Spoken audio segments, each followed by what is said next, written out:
베푸시리라. 아멘. 오늘 말씀의 제목은 주의 길을 준비하라입니다. 제가 예전에 엑스트라 알바를 한 적이 있어요. 모르셨죠? 엑스트라 뭔지 아시죠? 엑스트라? 영화나 드라마에 주연도 아니고 조연도 아니고 사람이긴 한데 약간 배경 역할을 하는 그런 역할이 있습니다. 예를 들어 뭐가 있을까요? 뭐 길거리 장면이라면 지나가는 행인이 있겠죠. 행인 1, 2, 3 있겠고, 또 뭐 도서관 장면이라면 공부하는 뒤에 있는 사람들, 뭐 책 읽는 사람들, 뭐 백화점 장면이라면 쇼핑하는 사람들, 이런 사람들이 이제 엑스트라로 나오게 되는 거죠. 저는 뭘 했을까요? 저는 재밌게도 클럽에서 춤추는 사람 역할을 맡았었습니다. 클럽. 참고로 잘 모르시겠지만 저는 평생 클럽 문 앞에도 안 가본 사람이었는데, 처음 클럽을 그 가짜 클럽에 가서 엑스트라 연기를 하게 됐던 거예요. 근데 엑스트라다 보니까 되게 역할이 준비할 게 많지 않았습니다. 그냥 대충 평범한 옷을 입고 가서 춤추는 척만 하면 되는 거였거든요. 그런데 그 제가 출연했던 거는 미국 드라마였어요. 미국 드라마. 미국 드라마인데 그 한효주 배우님이 출연을 해서 한국 장면이 필요해서 이제 한국에서 찍는 거였더라고요. 그래서 스텝도 다 미국인들이고 이제 영화 감독들도 다 이제 미국인들이에요. 그래서 엑스트라들이 딱 왔는데 엑스트라도 두 부류가 있었습니다. 두 부류. 한 부류는 저처럼 그냥 저 멀리서 배경 역할을 하는, 별로 중요하지 않은 그런 역할이 있었고, 약간 또 한 부류는 주인공 근처에 나오는 부류들이 있어요. 엑스트라긴 하고 대사도 없지만 주인공하고 가까이 있어서 카메라에 잡힐 수도 있는 사람들. 그래서 그때 그 장면을 찍기 위해서 그 모집한 엑스트라가 한 300명 정도 됐거든요. 300명이 쫙 있는데 딱 매니저가 오더니 이제 사람을 고르는 거예요. 이렇게 오세요 해서 한 30명 정도? 그래서 어떤 사람 뽑나 보니까 딱 봐도 클럽 갈 것 같은 옷차림으로 온 사람들이 있어요. 저 같은 사람은 이제 대충 이제 이렇게 하면 되겠지 하고 간 사람이고, 정말 클럽에 갈 것 같은 사람들, 강남에 있을 것 같은 사람들, 홍대에 있을 것 같은 그런 사람들을 뽑더라고요. 그래서 그 사람들은 주인공 근처에 배치를 하는 겁니다. 그럼 나머지는 뭘 할까요? 나머지는 카메라랑 정말 멀리 떨어져 있어요. 저 멀리서 흐릿하게 잡혀서 잘 보이지도 않는 말 그대로 배경 역할을 하는 대로 쓰이는 겁니다. 그냥 사람들이 춤을 추고 있나 보다 라고 그런 사실만 알 수 있을 정도로. 그렇게 이제 준비하고 연습하고 있으니까 그 주인공인 한효주 씨가 오더라고요. 촬영이 금방 끝났습니다. 촬영 끝나고 궁금하잖아요. 그래도 엑스트라 찍었는데 어떻게 나오는지 궁금하니까 막 찾아봤어요. 근데 한국에는 안 하는 드라마여서 막 구글에서 막 검색해서 찾아보니까 마침내 발견했습니다. 발견했는데 굉장히 허탈해졌어요. 그 클럽 장면이 한 5초에서 10초만 나오는 거예요. 12시간 동안 찍었는데 밤을 새면서 딱 5초에서 10초 나오는 장면인데, 어떤 장면인지 보니까 이 한효주 씨가 약간 스파이예요, 스파이. 그래서 그 비밀 모임을 하기 위해서 클럽 안에 있는 VIP실로 들어가는 그 클럽 가는 길을 찍는데 제가 투입이 됐던 거예요. 그 5초에서 10초 계속 멈추면서 봤습니다. 저건가? 저건가? 아무리 돌려봐도 저로 추정되는 사람의 형태만 있어요. 아마도 저게 나을 것 같다, 이렇게. 제 얼굴을 절대로 확신할 수가 없었습니다. 그런 경험이 있었네요. 이 영화에서도 이렇게 주연과 조연과 이 엑스트라가 있는 것처럼 성경에서도 주연과 조연과 엑스트라가 있습니다. 오늘 말씀에서 주연은 바로 예수님이겠죠. 예수님. 그리고 오늘 등장한 조연이 누굴까요? 세례 요한입니다. 세례 요한이 이 하나님의 나라에 대해서 말씀을 전파하고 또 메시아에 대해서 전파를 하며 사람들에게 세례를 베풀었어요. 그러자 사람들이 구름대같이 몰려들기 시작합니다. 왜냐하면 이스라엘에는 항상 메시아를 기다리는 그런 간절한 마음이 있었거든요. 근데 말라기 선지자 이후에 약 400년 동안 메시아에 대해서 말하는 사람이 아무도 없었던 거예요. 한마디로 암흑기였다는 겁니다. 이스라엘에. 그래서 희망을 잃어가던 와중에 또 식민지로 굉장히 고통을 받고 있었잖아요. 그러던 와중에 세례 요한이라는 사람이 나타나서 큰 권능으로 하나님 말씀을 전하고 세례를 베풀고 있으니까 사람들이 희망을 가지고 몰려들기 시작했던 겁니다. 저 사람이구나. 근데 세례 요한은 사람들의 이런 심리를 잘 알고 있었어요. 그리고 자신이 주인공이 아니라는 사실도 확실하게 인지를 하고 있었습니다. 자신의 역할이 뭔지 잘 알고 있었어요. 뭐냐 하면 바로 주연을 빛나게 해줄 조연이었던 거죠. 우리가 영화나 드라마를 볼 때 물론 가장 중요한 것은 주인공입니다. 주인공. 주연이 누구냐가 가장 중요하겠죠. 하지만 그 주인공, 즉 주연 배우만으로는 이 영화나 드라마가 완성되기 어렵습니다. 분명 많은 조연들과 더 많은 엑스트라들의 역할이 그 역할의 크고 작음을 떠나서 반드시 있어야지 그 작품이 완성이 될 수 있는 거죠. 조연 중에서도 옆에서 소소한 웃음을 주는 조연들도 있잖아요. 그리고 오히려 악당도 그 악한 악당이 있을수록 주인공의 조연의 그 선행과 용맹함이 더 드러나 보이지 않습니까? 세례 요한은 자신의 역할은 자기 자신이 아닌 바로 예수님을 더 빛나게 해줄 조연이다 라는 것을 확실하게 알고 있었던 겁니다. 그래서 세례 요한이 막 세례를 베풀고 있었어요. 하나님 말씀을 전하고 있었어요. 그때 그 모습이 가장 마음에 안 들고 안 익었던 사람들이 누굴까요? 그 당시 종교 지도자들이었어요. 우리랑 관련 없는 사람이 갑자기 나타나서 세례를 베푼다? 이건 아무나 하면 안 되는 그런 행위거든요. 마치 아무나 올라와서 축도를 하는 것처럼 그런 의미보다 더 강한 의미로 다가왔을 거예요.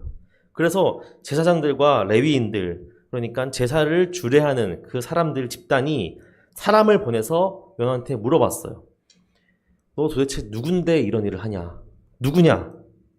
네가 뭐 하는 사람인데 세례를 베풀고 있냐? 하나님 말씀을 전하냐? 그러자 세례 요한이 이렇게 답합니다. 나는 그리스도가 아니다. 이렇게 말을 해요. 세례 요한에게 넌 누구냐고 물었는데 세례 요한은 자기 자신이 누군지를 말하지 않고 나는 그리스도가 아니다. 이렇게 답을 하는 거예요. 세례 요한에게 중요한 것은 내가 누구인지가 중요한 게 아니었어요.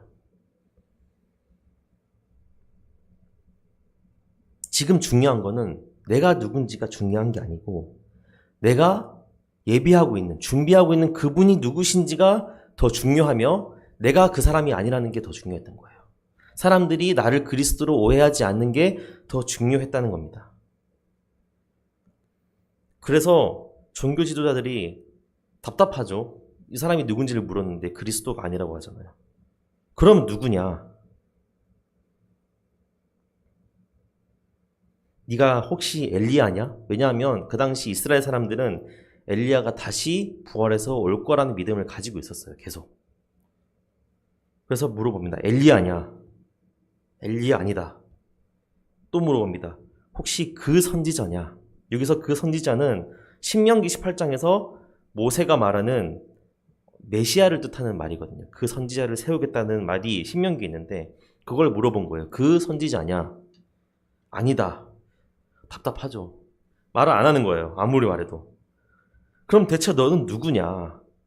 너 자신을 뭐라고 하는지 좀 말을 해봐라. 그제서야 세례 요한이 대답을 합니다. 뭐라고 하죠? 나는 주의 길을 곱게 하라고 광야에서 외치는 자의 소리다. 이렇게 말해요.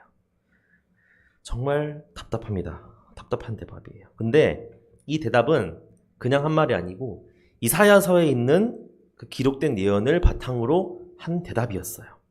오늘 본문을 보면 2절에 이렇게 나와 있습니다. 선지자 이사야의 글에 보라 내가 내 사자를 내 앞에 보내노니 그가 내 길을 준비하리라.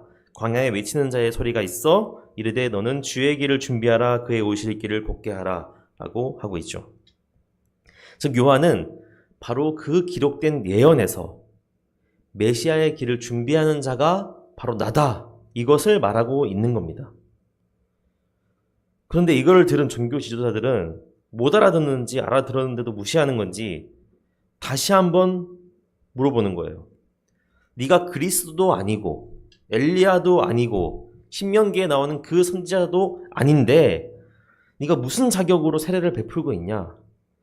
네, 사실 이게 정말 궁금하고 따지고 싶었던 부분이었겠죠. 네가 뭔데? 네가 뭔데 세례를 베풀고 있냐? 이걸 물어본 거예요.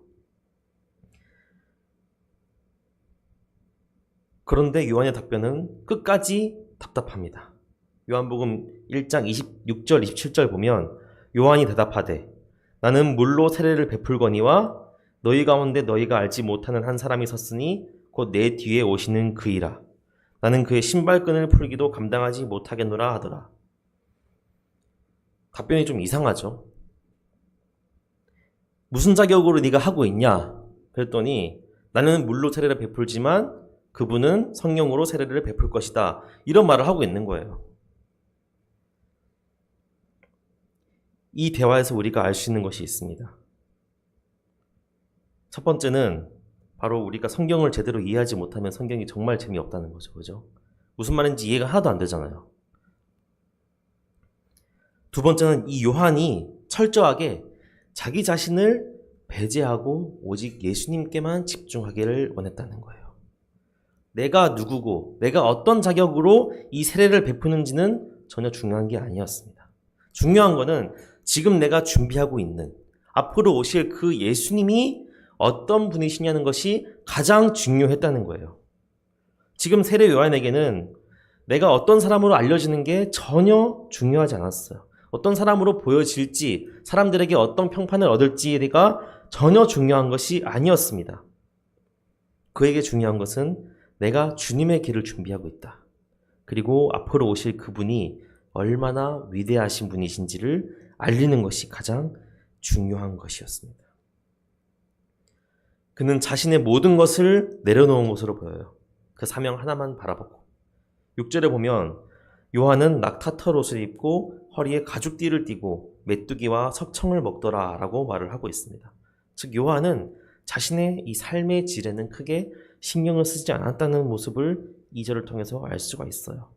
오직 한 가지의 목적, 바로 예수님의 길을 준비하기 위해서 모든 것을 바쳤던 것입니다. 지금 우리가 살고 있는 이 시대만큼 이 나라는 게 중요하게 여겨지는 시대가 없는 것 같아요. 나 자신. 개인주의가 일상화되고 또 1인 가구도 굉장히 증가했죠. 2000년에 15.5%였던 1인 가구 수가 작년 기준으로 34.5%까지 증가했다고 해요. 세 가구 중 한 가구는 1인 가구라는 거죠. 예전에는 가족의 행복이 가장 큰 가치였다면 이제는 뭐죠? 나의 행복이 가장 큰 가치가 되고 있는 것 같습니다. 내가 고생하지 않고 내가 행복하기 위해 결혼도 포기하는 사람들이 늘어나고 있어요. 내가 원하는 삶을 살기 위해서 나의 가치가 가장 중요하기 때문에 2인 가구를 선택하는 젊은 세대들이 늘어나고 있습니다. 이처럼 개개인에 대한 자유, 개개인에 대한 그 가치가 존중받는 이 시대 가운데서 이 세상의 주인공이, 이 세상의 주인이 내가 아니라 하나님이라고 하는 말을 여러분 어떻게 받아들여 주십니까? 이 세상의 주인공은 하나님이고 나는 그 주연이신 하나님을 빛나게 하기 위한 조연이라는 사실 받아들여지시나요? 납득이 되시나요? 아니, 내 삶의 주인공은 나잖아. 물론 함께 살아가는 세상이지만 결국 나의 행복을 위해서, 나의 삶과 또는 나의 구원을 위해서 하나님을 믿고 교회 나오는 거 아니겠어? 이 모든 것들이 나를 위한 거 아니었나? 지난주에도 제가 그 사촌 결혼식이 있어서 다녀왔습니다만 결혼들 다 해보셨죠? 결혼식장도 많이 가보셨고 저도 해봤습니다만 결혼식장의 주인공이 누구죠? 신랑 신부예요. 뭐 신부라고 하는 분들도 있는데 신랑도 어느 정도 주인공이잖아요. 그죠? 신랑 신부가 주인공인데 이제 거기에는 하객들도 있고 뭐 부모님, 친척, 뭐 친구들, 뭐 회사 사람들, 친구 동료들, 뭐 야식장 관계자들, 사진 작가들, 영화 감독들, 영상 감독들 정말 많은 사람들이 그 자리에 모여 있지만 모두가 주인공은 그 신랑 신부라는 사실을 알고 있죠. 그리고 나는 조연이라는 것을 알고 있습니다. 그리고 그 순간 가장 행복하고 가장 주목받는 것은 바로 그 신랑 신부일 테지만 그 모습을 보면서 우리가 함께 축하해주며 축복해주잖아요. 내가 결혼한 것이 아님에도. 세례 요한도 이 점을 지적해서 꼽아서 말합니다. 세례 요한도 한때 그렇게 세례를 베풀면서 하나님의 말씀을 가르칠 때 정말 많은 제자들이 세례 요한을 따랐어요. 정말 유명 인사였습니다. 그 당시에. 그런데 예수님이 사역을 시작하시면서 사람들이 다 예수님께만 관심을 가지게 되는 거예요. 세례 요한은 잊혀지기 시작했습니다. 그러자 요한의 제자들이 와서 요한에게 이렇게 말해요. 선생님, 그때 예전에 선생님이 앞으로 오신다고 한 그분이요. 그분이 지금 세례를 베풀고 있는데 사람들이 지금 다 거기 가 있습니다. 우리한테는 안 와요. 그러자 요한이 뭐라고 말하냐면 요한복음 3장 29절에서 30절 보면 신부를 취하는 자는 신랑이나 서서 신랑의 음성을 듣는 친구가 크게 기뻐하나니 나는 이러한 기쁨으로 충만하였노라 라고 말합니다. 30절 그는 흥하여야 하겠고 나는 쇠하여야 하리라 라고 말을 하고 있습니다. 여러분 우리가 창조된 이유가 무엇입니까? 바로 하나님께 영광을 돌리기 위해서 창조된 것입니다. 내가 내 스스로를 창조한 게 아니잖아요. 내가 알아서 이 세상에서 태어난 게 아니지 않습니까? 분명 창조주신 하나님이 목적을 가지고 나를 만드신 겁니다. 우리는 피조물이에요. 창조주가 아닙니다. 피조물이에요. 따라서 창조주의 뜻에 따라서 사는 것이 당연한 이치인 거죠. 이 세상 그리고 나의 삶은 내가 주인이거나 주연이 아닙니다. 하나님이 주연이시자 주인이에요. 주인공이에요. 우리는 그 하나님을 위해서 살아가는 조연인 것입니다. 갑자기 삶이 우울해지나요? 사는 게 뭐가 의미가 있나? 나는 아무것도 아닌 소모품인가? 라는 생각이 드십니까? 하나님의 계획은 여기서 끝이 아닙니다. 우리는 잘 쓰다가 쓸모가 없어지면 버려지는 소모품이 아닙니다. 하나님 우리를 사랑하며 함께하는 존재로도 만드셨어요. 즉 주인공은 하나님이시지만 우리 한 명 한 명을 하나님의 집으로 부르셔서 함께 그 잔치에 참여하게 하신다는 것입니다. 생각해 보세요. 예수님이 이 땅에 오시기 전에 세례 요한이 꼭 필요했을까요? 세례 요한이 미리 와서 세례를 베풀고 예수님을 예고하지 않았다면 예수님이 사역을 시작하지 못했을까요? 예수님은 그 누구도 필요 없으십니다. 하나님이 주인이 되기 위해서는 이 세상의 영화나 드라마나 달리 그 누구의 도움도 필요 없으십니다. 그럼에도 불구하고 하나님은 세례 요한을 사용하셨고 우리를 사용하시잖아요. 그 이유가 뭡니까? 바로 그 잔치에 함께 기쁨으로 참여하는 주연으로 만들고 싶으셨기 때문입니다. 우리는 그저 피조물로서 원래는 하나님의 목적에 따라 살고 필요 없으면 없어져도 아무 할 말이 없는 그런 존재지만 하나님은 그런 우리에게 자유의지를 주시고 생명을 주셔서 저와 여러분 한 명 한 명을 천하보다 소중한 존재로 만드셨다는 겁니다.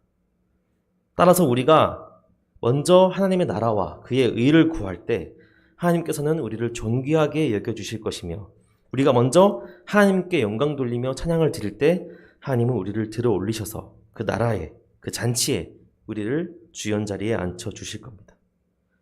우리가 본분을 잊고 스스로를 높아지며 주연이 되려고 할 때 하나님은 우리를 낮추실 것이며, 우리가 하나님을 높이고 스스로 낮아지려고 할 때 하나님께서는 우리를 높여주실 것입니다.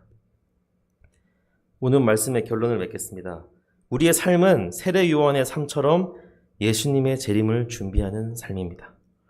예수님이 다시 오실 그때를 항상 준비하며 살아가야 합니다. 우리의 삶은 이 세상에서 한정되지 않습니다. 곧 오실 예수님과 함께 참여하게 될 그 잔치를 소망하며 살아가야 하는 것입니다. 정말 중요한 목표를 위해 달려가는 사람은 좌우로 빠지지 않아요. 마라톤에 참가한 선수가 있다고 합시다. 옆에 멋진 풍경도 있고 지나가다 보니까 맛집도 있어요. 그리고 너무 힘들어서 당장이라도 길바닥에 누워 쉬고 싶지만 목표가 있기 때문에 굴하지 않고 계속해서 달려나가는 것입니다. 결승점이 있는 곳까지 말이죠. 우리의 삶도 이 마라톤과 마찬가지입니다. 우리의 경주를 방해하고 집중하지 못하게 하는 수많은 세상적인 것들이 우리 눈에 항상 들어올 거예요. 세례 요한처럼 낙타토롯을 입고 메뚜기와 꿀을 먹으라는 게 아닙니다. 우리의 우선순위가 바로 예수님의 재림, 하나님 나라에 있다는 것을 말씀드리고 있는 것입니다. 다음 주가 이제 성탄절이잖아요. 이 기다리는 한 주 동안 예수님이 이 땅에 오신 이유와 그리고 재림하실 것을 묵상하며 보내는 여러분 되시길 간절히 바랍니다. 기도하겠습니다. 하나님 감사합니다. 세례 요한은 준비하는 자로서 예수님이 빛나게 할 조연에 불과했습니다. 세례 요한도 자신이 그런 역할을 하는 것임을 분명히 깨달았고, 주님, 우리가 우리의 삶의 주인이 아니라 다시 오실 예수님의 삶을 기대하는, 그리고 그분을 준비하는 준비된 자로서 살아가게 하여 주시옵소서. 우리가 항상 그 하늘의 소망을 두며 살아가게 하시고, 이 세상에서 모든 것을 이루는 것이 아니라 하나님과 함께할 그 잔치에 참여하는 것을 우리 마음 가운데 소망 두며 살아가게 하여 주시옵소서. 예수님 이름으로 기도드렸습니다. 아멘. 찬양하겠습니다. 원하고 바라고 기도합니다. 함께 찬양드리겠습니다.